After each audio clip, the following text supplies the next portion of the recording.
Shouldn't take me more than 6 or 7 weeks to get through. This is on the peripheral, part of the peripheral nervous system, but this is the fun one, really. I think this is a little fun chapter because it talks about the autonomic nervous system. Dun, dun, dun. Autonomic nervous system. This is the automatic part of your brain that you don't have to think about. Just try to imagine all the things that you have to contemplate every second, every nanosecond that you're going through. Breathing, heart rate, blood pressure, secretions, all these things. You know, are you thinking about making urine right now?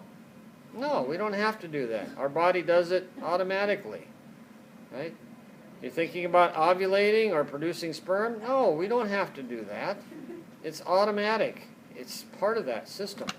So this is what we're talking about. It's an automatic part of the peripheral nervous system that helps us with motor control and other controls too. So subconscious control of the body is really what it is. We don't have to worry about whether our heart's beating or our glands are secreting. It just does it. This is involuntary. We can't stop this. We can't stop our heart. We can't stop secreting saliva. Is it true when you sneeze, your heart stops beating? I think we did that on that paper at the beginning of the semester, but I can't remember. Is it true that it does what? That your heart skips a beat when you sneeze. When you sneeze? It probably interrupts the heartbeat. I've never felt it, but Someone sneeze and let's listen to your heart. so this is how it looks. We have the autonomic nervous system, and then we break it into the sympathetic and the parasympathetic divisions. Sympathetic and parasympathetic. Okay? Very simple. These, well, not very simple, but those are simple divisions.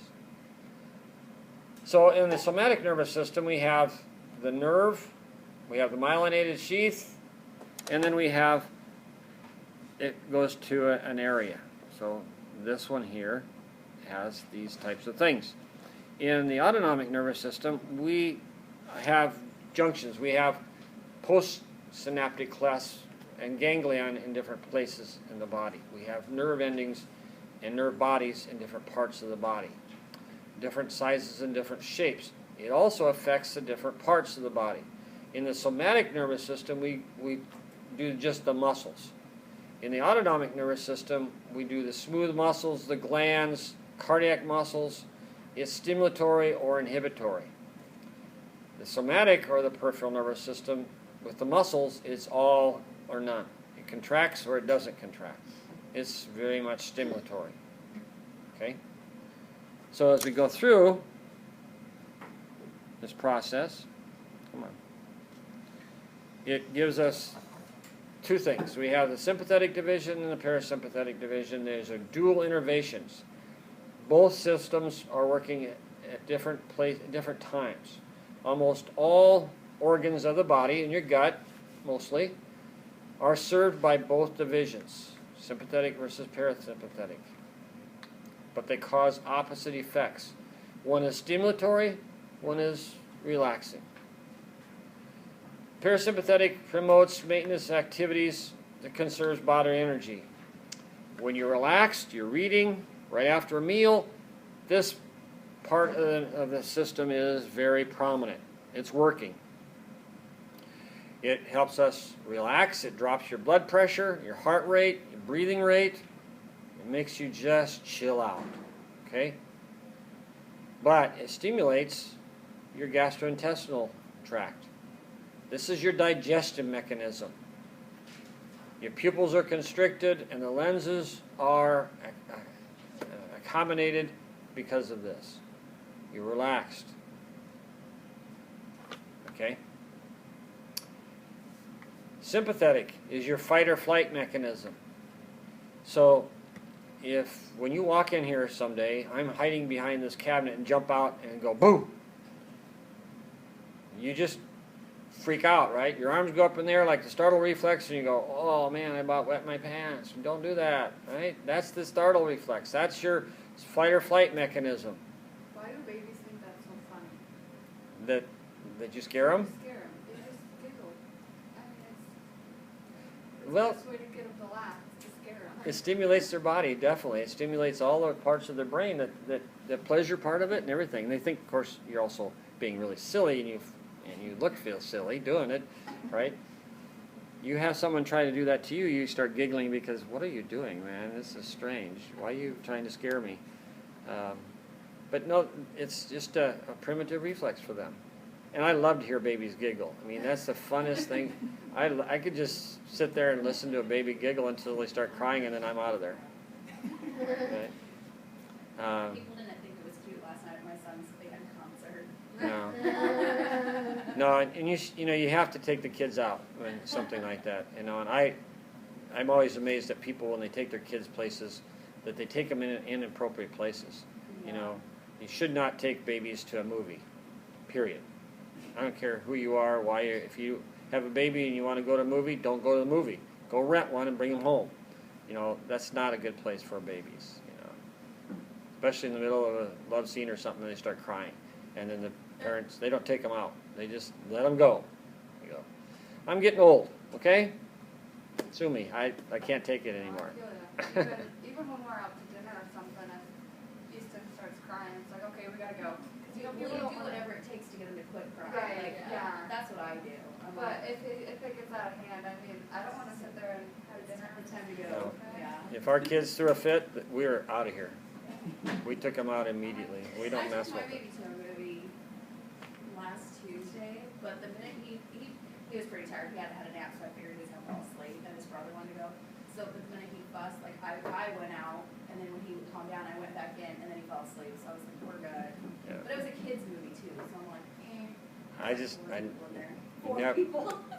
Yeah. There was like one other family in there, and I'm like, I'll take him out. I don't want to interrupt theirs, but You have to. It's just polite. You yeah. know.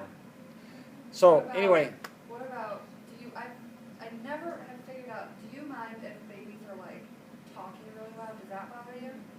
no, not as long as they're As long as they're not crying. right. Not as I long as always they're feel fussing and throwing a fit. Bad And about them. Because he's into a stage where he screams, but he's like, it's like a happy scream, where he wants to talk loud. that I can don't know how to explain that can bother people. but- Screaming can bother because Yeah. you know that high shrill voice can really bother people. It can trash them out. So anyway, sympathetic nervous system. When you scare somebody, that's the first part, and then eventually the adrenal glands kick in, which we'll talk about in the end of this semester. Creates the continued stimulation.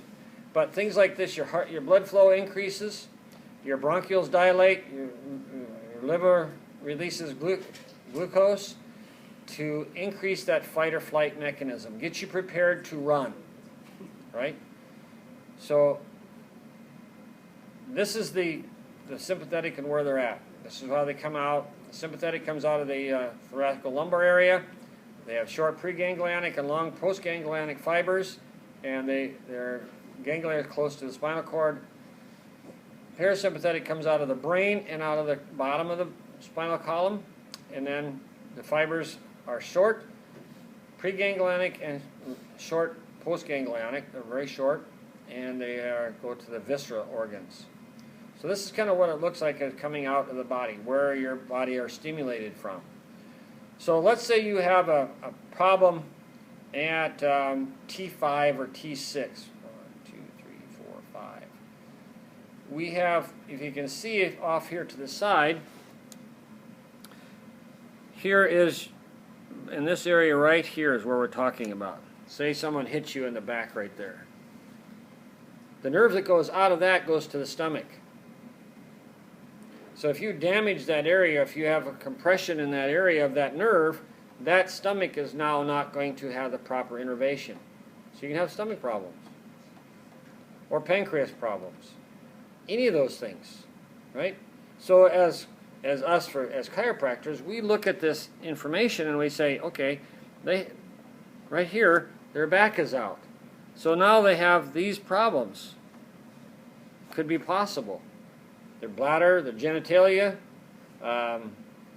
even, I've had people on my table, I've adjusted them and they say, can I get up? I haven't had a bowel movement in 3 days, but now I feel like I have to go. I mean, it's like this. They're immediate. They have to go into the bathroom. We open up that nerve back to those tissues and they say, oh, wow, I gotta go. Now. It's not like I can wait till next week. It's now. I had to get them up. So those things can help. Lungs, you know, I've had worked on people's necks and their upper back, and they start breathing better immediately. You work on their upper neck, and their headache goes away. Plus, they can breathe better. It's like, wow, I can breathe now, and they'll say that right on the table. So just by stimulating the nerves, you can stimulate that area. Also, you find that if you have a problem in the stomach, you're not eating properly, not digesting your food, chewing your food a lot, it can throw your back out. So you can have constant back problems because of the habits that you do in your life. Just words to know, okay? I have a question. When I was pregnant, I had like ground ligament pain or whatever, and my chiro would like press like down in my, I don't know, is it called a groin or whatever, like in there. How does that help something that's in your stomach? It's all pulled on, the muscles are pulling from that area up, so they're all related together. So if you stretch one area, it takes the pressure off another area. I just thought it was weird. But she's like, I'm gonna get personal. I was like, she's like, bend one leg and shove her finger, I don't know, but it made my stomach feel better. Whatever works, right? It's weird. Works. Okay, so here's remember we talked about the cranial nerves? The cranial nerves also have these parasympathetic outflows. So they control, the oculomotor controls the eye, facial controls the salivary, nasal, and lacrimal glands, glossopharyngeal, parotid glands, salivary glands, the vagus, the heart, lungs, and most of the viscera.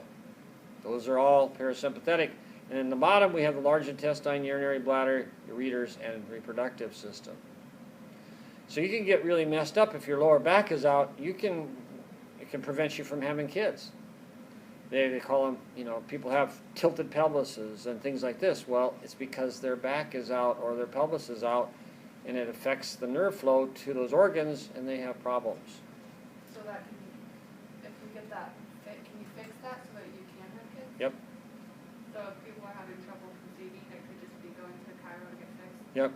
Yep. When I was in school, I had a guy who was kind of a mentor.